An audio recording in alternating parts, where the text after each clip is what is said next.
Student, कैसे हैं? उम्मीद है आप सभी अच्छे होंगे।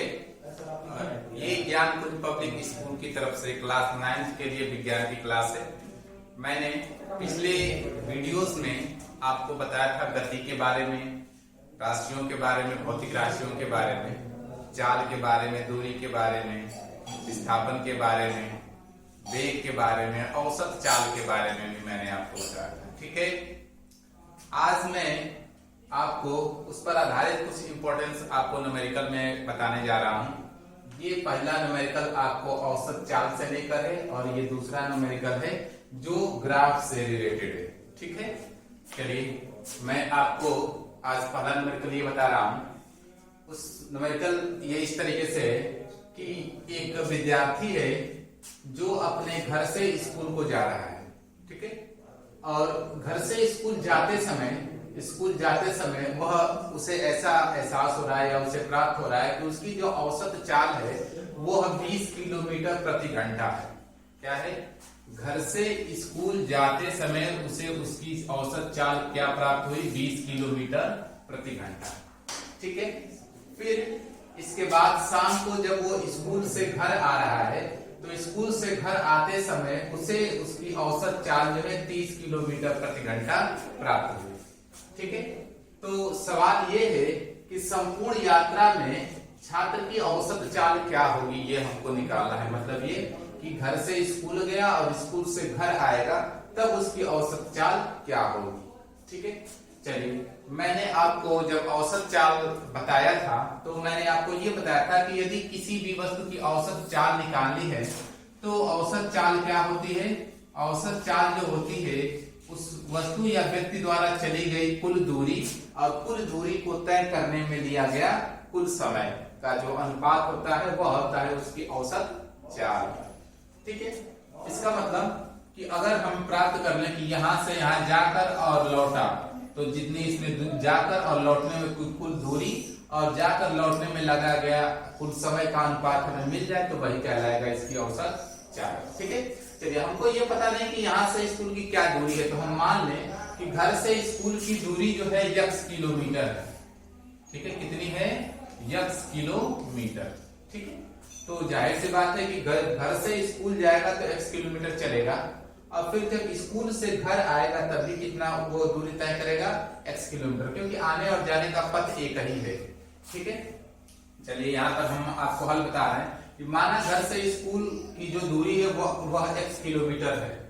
ठीक है, तो स्कूल जाने में लगा समय भी मान लें कुछ t1 है, चूंकि औसत चाल अलग है तो यहाँ से यहाँ जाने का समय हमने t1 मान लिया। ठीक है, तथा घर वापस आने का समय मतलब है कि स्कूल से घर जब वापस आ रहे तो उस समय औसत चाल बदल गई तो दूरी तो सेम ही तय करेगा, तो क्या बदलेगा? उसके द्वारा लिया गया समय। तो घर स्कूल से घर आने का समय जो है उसमें t2 मान लिया। ठीक है, चलिए अब हम सूत्र लगाते हैं कि चाल का सूत्र, औसत चाल कुल दूरी बटे में कुल समय। तो अगर जाने की चाल हम मान लें उन्होंने दे रखा है 20 किलोमीटर प्रति घंटा है तो चाल बराबर वो दूरी कितने तय करेगा? x और समय कितना लेगा? t1। ठीक है, तो अब हम काम यहाँ से काम क्या करें कि उसके द्वारा जाने में कितना समय लगा ये t1 हम निकाल लें। ठीक है, तो t1 बराबर लेंगे तो कितना आएगा? x अपान में 20। ठीक है, उसी तरीके से स्कूल से घर आने में लगा समय t2 है तो ये क्या होगा? स्कूल से घर आने की चाल बराबर स्कूल से घर आने की दूरी बटे में समय। ठीक है, तो यहाँ से हम t2 निकालेंगे, t2 कितना होगा? x अपान में 30 यानी 30। ठीक है, अब चलिए हमको तो अगर बताते हैं कि औसत चाल लेनी तो कुल दूरी कितना होगा? घर से स्कूल गया, स्कूल से घर आया तो चली गई कुल दूरी कितनी होगी? x प्लस x बराबर 2x। ठीक है, अब चलिए और जाने और आने में लगा समय कितना होगा? t1 plus t2। t1 समय जाने का, t2 समय आने का। अब हम औसत चाल निकालें, औसत चाल बराबर क्या होता है? कुल दूरी बटे में कुल समय। संपूर्ण यात्रा में औसत चाल पूछा है तो संपूर्ण यात्रा में चली गई कुल दूरी और संपूर्ण यात्रा में दिया गया कुल समय। तो ये चली गई कुल दूरी कितनी होगी? 2x और समय कितना होगा? t1 plus t2।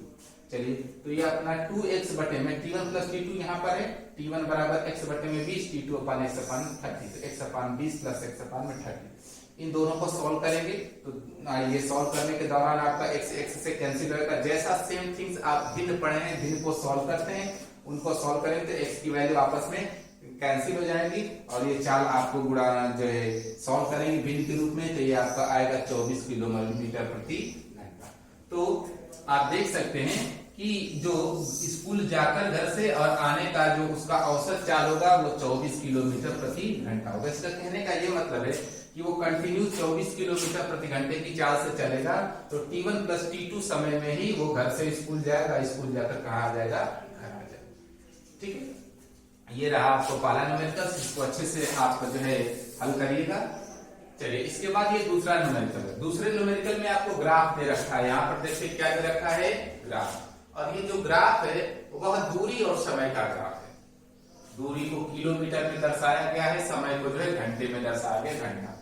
ये कह रहा है कि एक तीन वस्तुएं हैं A, B, C, तीनों का ग्राफ यहाँ पे देख रखा है। वस्तु A का ग्राफ ये वाला है पहला, और B का ग्राफ ये वाला है, और C का ग्राफ आपको यहाँ पे दिख रहा है। ठीक है, अब ये ग्राफ है, दूरी और समय के साथ ग्राफ कुछ खींच रखा है। देखिए मैंने आपको बताया था कि ग्राफ यदि समय अक्ष से कुछ कोण बनाकर सीधी रेखा हो तो ये एक वस्तु के एक समान चाल का जो है उदाहरण है। ठीक है, दूरी और समय का ग्राफ अगर है तो सीधी रेखा। ठीक है, चलिए इसमें सवाल है कि तीन वस्तुओं के समय दूरी ग्राफ को दे रखा है, इसमें सबसे तीव्र कौन गतिमान होगा। मतलब ये इस ग्राफ को देखकर ये बताना है कि तीनों वस्तुओं में से कौन सी वस्तु सबसे तेज चल रही होगी। ठीक है, चलिए इसको हम कैसे बताएंगे कि कौन सी वस्तु सबसे तेज चल रही होगी। इसके लिए हम ग्राफ को जरा देखने की कोशिश करें। मैं आपको एक सिंपल आइडिया बता रहा हूँ। सिंपल आइडिया देखने के लिए आप किसी एक निश्चित समय को जो है सिलेक्ट कर लीजिए और उस समय पर तीनों ग्राफों को देख लीजिए। तो ऐसे करके हमने मान लिया हमने मान लिया कि ये 8 घंटे को मैंने सिलेक्ट कर दिया है, तो नियर अबाउट 8 घंटे पे ग्राफ दिख रहा है कि यहाँ पर 8 घंटे पर बी और सी वाले ग्राफ ने काटा है। ठीक है ना, अच्छा जरा इसको डॉटेड हम ए पर भी मिलाएंगे। ठीक है, अब देखिएगा हमने बताया था कि अगर यदि हमें चाल निकालना है तो चाल बराबर क्या होता है, वस्तु द्वारा चली गई दूरी बटे में लिया गया समय। ठीक है, अब देखेंगे यह वह समय है जो तीनों ग्राफ के लिए या तीनों वस्तुओं के लिए समान है। ठीक है, समय तीनों के लिए समान कर दिया जाए तो उस समान समय में जो वाली वस्तु जो है अधिक दूरी को तय करेगी वही उसी वाली वस्तु की चाल जो है सबसे अधिक होगी या वही जो है तीव्र से गतिमान होगी। ठीक है ना, तो चलिए जरा अब हम इसकी बात करते हैं। देखिए ये अगर हम चाल लें तो ये आपको है समय यहाँ से यहाँ तक के लिए पहले वस्तु के लिए भी आपका 8 घंटा है, दूसरे के लिए भी 8 घंटा है और तीसरे के लिए भी 8 घंटा है। तीनों कंडीशन में अब दूरी की बात करें तो ये जो दूरी है वह पहले वस्तु द्वारा तय की गई है, यहां से यहां तक देखिएगा, और ये जो दूरी है वह सिर्फ दूसरे वाले वस्तु द्वारा तय की गई है। ठीक है, और ये जो दूरी है वह जो है तीसरे वाले वस्तु द्वारा तय की गई है। यहां देखिएगा, अगर इसको हम ऐसे मिटा दें डॉटेड। ठीक है, तो ये जो दूरी है ये जो है तीसरे वाले वस्तु द्वारा तय की गई, यानी यहां से आप देख लीजिए ऐसे कर दें, अब सही आएगा। ये दूरी पहले वाली वस्तु द्वारा तय की गई है यहां से यहां तक। देखिए क्योंकि ये अब अगर पहले वस्तु की चाल में इस 8 घंटे पर तो चाल बराबर क्या होता है, क्योंकि ये वाली दूरी वाला अक्ष है। ठीक है, तो ये दूरी बटे में समय। दूसरे के लिए बात करें तो दूसरे द्वारा तय की गई, दूसरे वाली वस्तु द्वारा तय की गई दूरी आपको यहां से यहां तक होगी। ठीक है, और तीसरे वाली वस्तु द्वारा तय की गई दूरी ये है। ठीक है, इन तीनों में अगर हम ग्राफ को मिलान करें तो पहले वाली वस्तु की दूरी कैसी है, सबसे अधिक है। ठीक है, तो पहले वाली वस्तु की दूरी सबसे अधिक है, तो इसका दूरी अपान में समय लेंगे पहले के लिए, फिर दूसरे के लिए दूरी अपान में समय लेंगे। तो अगर दूसरे वाली वस्तु की बात करें तो दूरी बटे में समय, ये दूसरे के लिए हो गया, ये तीसरी वाली के लिए। ठीक है, तो अब हम ग्राफ से अगर हम देखना चाहें तो पहले वाले वस्तु की जो तय की गई दूरी, जब दूरी बटे में समय करेंगे तो ये दूरी जो है सबसे अधिक होगी पहले वाले वस्तु के लिए, और उसे नाम दिया गया है ये बी वाला ग्राफ। ठीक है, अब हम दूसरे वाले ग्राफ सी की बात कर रहे हैं, सी वाला ग्राफ, तो उतने ही 8 ही घंटे में जो सी दूरी तय करेगा वो यहां से यहां तक की दूरी, और ये दूरी जो है पहले वाले से कम है। तो और फिर अब तीसरे वाले की बात करें तो उसी 8 घंटे में तीसरे वाली दूरी कितनी तय करेंगे, यहाँ से लेकर यहाँ तक। तो अगर सिर्फ ग्राफ को अगर हम देखकर बात करें तो पहले वाली वस्तु के लिए दूरी बटे में समय जो है सबसे बड़ा होगा, क्योंकि समय तो तीनों में सेम है, तो दूरी जिसकी अधिक होगी चाल उसी की अधिक होगी। तो ये ग्राफ बी वाले की दूरी सबसे अधिक है, ये बी वाले की, तो बी की चाल सबसे अधिक हो जाएगी, बी की चाल सबसे अधिक हो जाएगी बी वाले की। और इसके बाद आपका नंबर आता है इस सी वाले का, ठीक है। तो सी वाले के द्वारा तय की गई दूरी ए से बी वाले से थोड़ा सा कम है, ठीक है। तो इससे जो है थोड़ी सी चाल कम होगी सी की, और उसके बाद जो है उतने ही समय अंतराल में जो आपका बचा ए के द्वारा तय की गई दूरी सबसे कम है, तो इसलिए उसकी चाल सबसे कम है।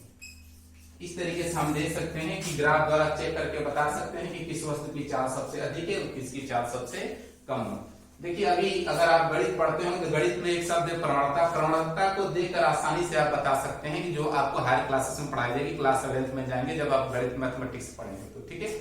लेकिन इस तरीके से सिंपली आप दूरी बटे में समय, दूरी बटे में समय देकर आप इजीली पहचान सकते हैं कि किसकी चाल अधिक है, किसकी चाल सबसे कम है, ठीक है। इस तरीके से आप बता सकते हैं कि बी सबसे अधिक जो है या बी सबसे तेज चल रहा है। नेक्स्ट आपका है कि एक सड़क पर अगर ये तीनों को गतिमान करा दिया जाए ग्राफ को देखकर कि एक ही सड़क पर ये तीनों वस्तुएं चल रहे हैं, तो ग्राफ देखकर आप बताइए कि क्या वो तीनों कहीं पर भी एक ही साथ मिलेंगे। हमको ये बताना है कि ग्राफ देखकर हम कैसे बताएंगे कि तीनों कहीं पर मिलेंगी कि नहीं मिलेंगी, कि कभी नहीं मिलेगी, क्या स्थिति है। लेकिन सवाल में यही है कि क्या अगर एक ही सड़क पर तीनों गाड़ियों को इस स्थितियों में दौड़ा दिया गया है तो ये तीनों कहीं पर मिलेंगी कि नहीं मिलेंगी, हमको ये आपको दिखाना है। देखिएगा ये कटान बिंदु पर अगर हम बात करें, सिंपली कटान बिंदु को देखकर हम क्या क्या चीजें अनुमान लगा सकते हैं। देखिएगा यहाँ पर कटान बिंदु का ये मतलब है कि एक ही समय पर, एक ही जहां जहां ये कटान बिंदु है तहां तहां जो है एक निश्चित समय अंतराल पर ये वाली वस्तुएं आपस में मिल जाए, क्योंकि 8 घंटे पर ये जो है ये आपका बी है, चली गई दूरी इतना ही होगी, ठीक है। और 8 ही घंटे पर ये जो है यहाँ से स्टार्ट करी तो इससे 4 किलोमीटर ये वाली वस्तु जो सी थी 4 किलोमीटर आगे थी, ठीक है। लेकिन एक ही समय पर ये जो कटान बिंदु ये बताता है कि बी और सी आपको लगभग यहाँ पर मिलेंगे। इनका कटान बिंदु ये बताता है कि बी और ए जो है लगभग इतनी दूरी पर आकर मिल जाएंगे। लेकिन अगर बात करें तीनों ग्राफ को, इन्होंने ये कहा है कि क्या तीनों कहीं पर एक साथ मिलेंगे। अगर हम देखें कि ए यहां से निकल रहा है, ग्राफ इधर से इधर की तरफ चलता जाएगा, बी ऐसे चलता जाएगा और जो सी जो है इस तरीके से चलता जाएगा, तो ए और सी दोनों एक दूसरे से दूर होते जाते हैं। कैसे होते जाते हैं? दूर।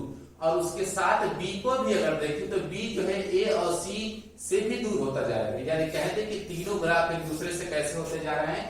दूर होते जा रहे हैं। दूर होने का मतलब है कि ये कहीं एक दूसरे को काटेंगे नहीं, और जब काटेंगे नहीं तो कह सकते हैं कि तीनों कहीं पर भी आपस में नहीं मिलेंगे, ठीक है। तो इस तरीके से हम जान सकते हैं। अगर मिलने की बात आए तो इनमें से दो यहाँ दो जगह पे मिलेंगे, यानी बी और ए मिलेंगे यहाँ पर, बी और सी और ए मिलेंगे यहाँ पर, और आपका सी और बी मिलेंगे यहाँ, ठीक है। ये 4 किलोमीटर है, 8 किलोमीटर, नियर अबाउट आपका 6 किलोमीटर पे ये दोनों मिलेंगे, नियर अबाउट जो है 7 किलोमीटर पे ये दोनों मिलेंगे। तो इस तरीके से ग्राफ को देखकर हम बता सकते हैं कि कौन सा पिंड जो है तेज चलेगा, कौन सा स्लो होगा, और कौन सा पिंड जो है या एक या दो कब जो है आपस में मिलेंगे या कितनी दूरी पर मिलेंगे, ठीक है। तो आप ऐसे सवालों को आप अपनी किताब से देख सकते हैं, सॉल्व कर सकते हैं। इसमें जो भी प्रॉब्लम्स और जो समस्याएं आपको नहीं समझ में आ रही हैं तो आप इस चैनल पर कमेंट्स करके पूछिए, मैं आपके सवालों का जवाब दूंगा। धन्यवाद।